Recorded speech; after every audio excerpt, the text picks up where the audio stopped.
प्रधानमंत्री नरेंद्र मोदी ने 80वें स्वतंत्रता दिवस पर लाल किले की प्राचीर से देश को संबोधित किया। इस दौरान उन्होंने महिला आरक्षण, युवाओं की भूमिका, नक्सलवाद, आत्मनिर्भर भारत, खेल, रक्षा और विकसित भारत के लक्ष्य समेत कई मुद्दों पर बात की।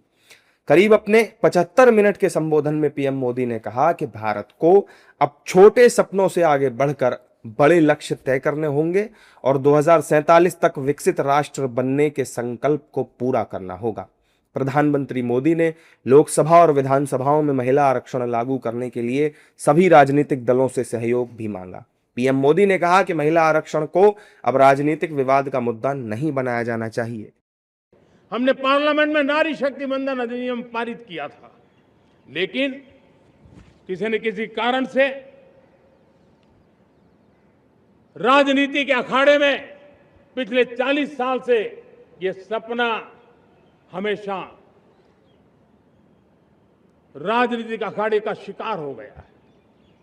मैं देश के सभी राजनीतिक दलों से आज लाल किले की प्राचीर से तिरंगे झंडे की छाया में खड़े होकर के प्रार्थना करता हूं, आग्रह करता हूं,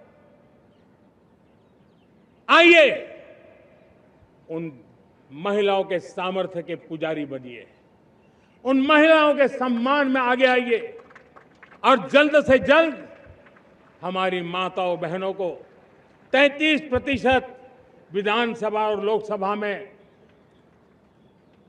उनको प्रतिनिधित्व मिले।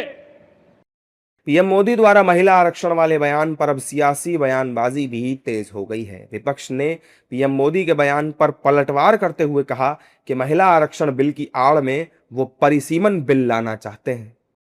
प्रधानमंत्री जी को कहना चाहती हूँ, लाल किले को छोड़ देते, आज के दिन को राजनीति के लिए छोड़ देते और सच बोलते कि विपक्ष मांग कर रहा है कि लोकसभा में 545 सीटें हैं, उसी पर महिला आरक्षण विधेयक जो पास हो चुका है, नारी शक्ति वंदन, उसे आज और अभी इन्हीं सीटों पर लागू कर दो, ये कह रहा है विपक्ष। और मैं नहीं कर रहा हूँ, मैं कर सकता हूँ, मैं नहीं कर रहा हूँ, मैं सही कर रहा हूँ या मैं गलत कर रहा हूँ, ये लाल किले की प्राचीर से पूछना चाहिए था उन्हें। आरक्षण पर सभी दल साथ हैं, पहले साथ में थे।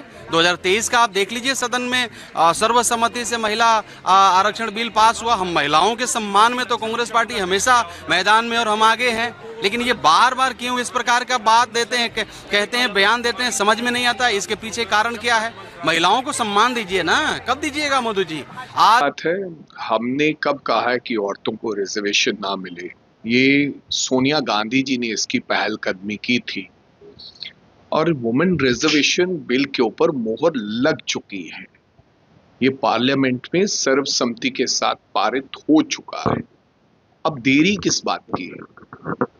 हम तो कहते हैं कि आप 500 जो सीट है, प्रियंका गांधी जी ने खुद कहा, राहुल जी ने खुद कहा कि 550 जो अभी सीट है इसके ऊपर वुमेन रिजर्वेशन दे दीजिए, आप इसी के ऊपर 33% दे दीजिए, हमें कोई आपत्ति नहीं है। कहाँ राजनीति का शिकार हो रही है? जब वो महिला अधिनियम आया था तो हम भी राज्यसभा में थे, हमने सभी ने एक मत से वो पारित कर दिया था, तब से क्यों नहीं लागू किया? फिर आज उनको क्यों याद आई उस महिला वंदन की? क्योंकि महिला वंदन के आड़े वो डिलिमिटेशन करना चाहते हैं, उनका अच्छा संकेत नहीं है।